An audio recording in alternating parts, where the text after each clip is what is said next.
students, even parents might have in their mind. The number one question is, should you come to the United States even after this pandemic is over, right? The second question is, if you have got I-20 or the admission letter from the university, should you take that offer letter, go to the interview if the date are available, or should you postpone it, or you should not come to the United States? Because as you know, like, US is the epicenter of the coronavirus right now. The third most important question is, what is the condition of the international students, how universities are tackling those things, and how is the condition of other international immigrants. And yeah, these are the main three important questions that every individual or every international students are currently looking into. So in this video, I'm going to describe or discuss in these three main topics. So before going to the topic, let me introduce myself. I am Asim Prasad. I graduated as a mechanical engineer in 2016 as a master's in mechanical engineer, and currently working in one of the company in the United States. So let me discuss on these 3 points. So the first point is, should you come to the United States after this pandemic is over, or if you get a vaccine or a cure for this disease, for this virus, right? So well, there are a lot of things on this, and there are a lot of factors that you have to take into consideration, right? So I will point out some of the points that will definitely help you to take the decision, or take the decision for your children. The first thing is, as you know, like, US is the epicenter, and there are 50 states. Like, all the states are not equal. Like, some of the states have less than 500 cases or less than 100 cases. Some of the states have more than 10,000 cases, right? So every states are not equal. And the universities that you are going to come, the states where your university is located might be in those states where the cases are not too high. So that means the chances of you being exposed to the virus are really low, negligible. So it means that you are quite safe as compared to other states where there are cases are more, right? So the other point is, you have to see the different factors like mortality rate. What does that mean is, like, some states have a higher mortality rate, or some country have a higher mortality rate. So some country have more than 5% mortality rate. In context of United States, as you know, right now it's like 1 to 2%, in between 1 to 2%. And even, let me tell you this, there are a lot of people who are not showing any symptoms, or they are asymptomatic, and they are going outside and exposing to other people. So they are not being tested. That means, like, right now there are 115 cases, but if we count those people who are not being tested, in my view there are like more than let's say 200,000 cases. And that means the mortality rate gonna be decreased, right? That means out of 100 people, like, there might be two to three people dying, right? So that doesn't mean like it's not serious, but let's compare it, or let's discuss on this thing, is like, what kind of people, or what age group people are dying out of those two people. It's not clear. Those people might be above 80 years old. They might have been different diseases, or they might have a bad immune system that could not fight the disease. So if you are healthy, if you are if your body is fit, then that even if you get exposed to the virus, the chances of getting recovered is really high. And even in the case of Nepal, there has been fortunately no any casualties right now. So it's a positive sign that if the people are really ill, or the old age people are being has been affected by this virus, then the chances of the students, of the young students like you, who are in a good shape, good health, even getting a virus is a good thing. Even if you get a virus and to get recovered, it's like more than 98% chances that you will get recovered. So that's a good point, good news for the students to get recovered. So that might help you. And the other things that you might have to consider is universities, what the universities are doing. Let me tell you this, US universities immediately shut down all those campuses. That means you don't have to go to the classes, you don't have the chances to expose to the virus.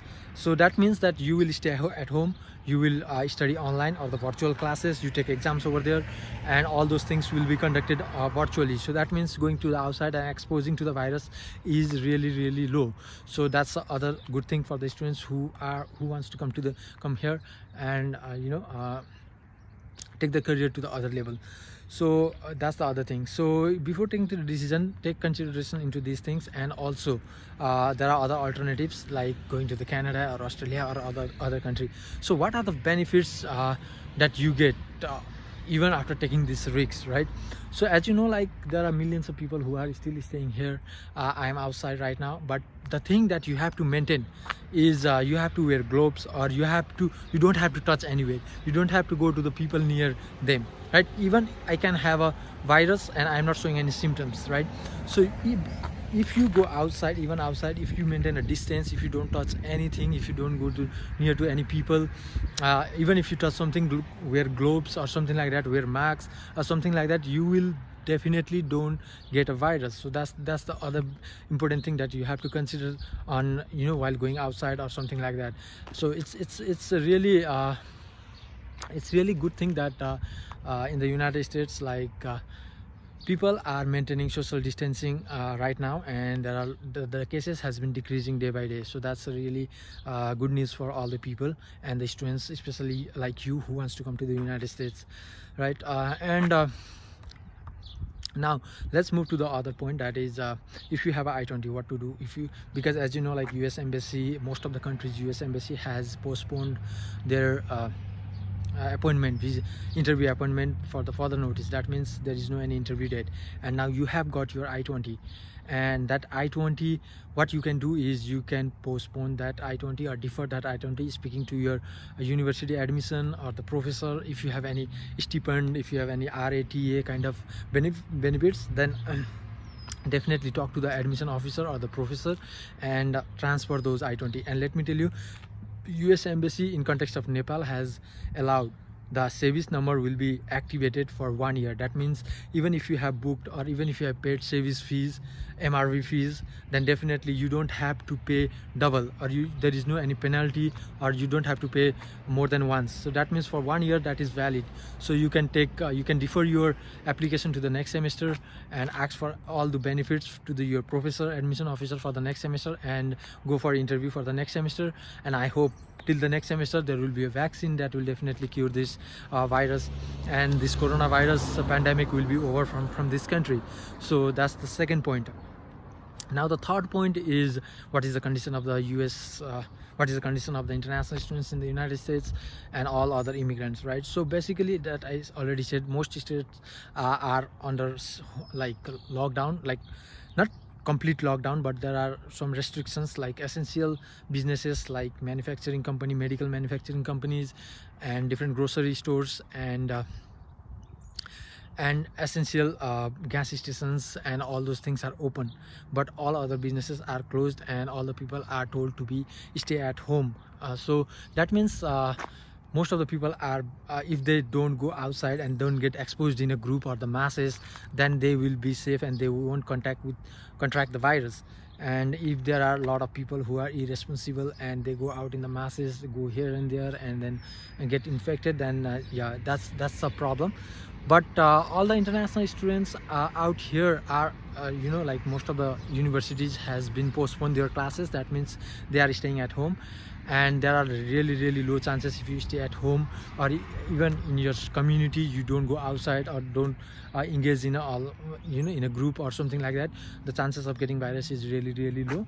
So so international students don't have to take like much of like don't have to worry more, because unless and until you stay at home, because there is no need to go outside, because there is no classes, you don't have to go to group meetings or something like that. So it's really a good thing that the authorities has been taking responsibility to sort the non-essential things like colleges or even work, so they can work from home and you can study from home.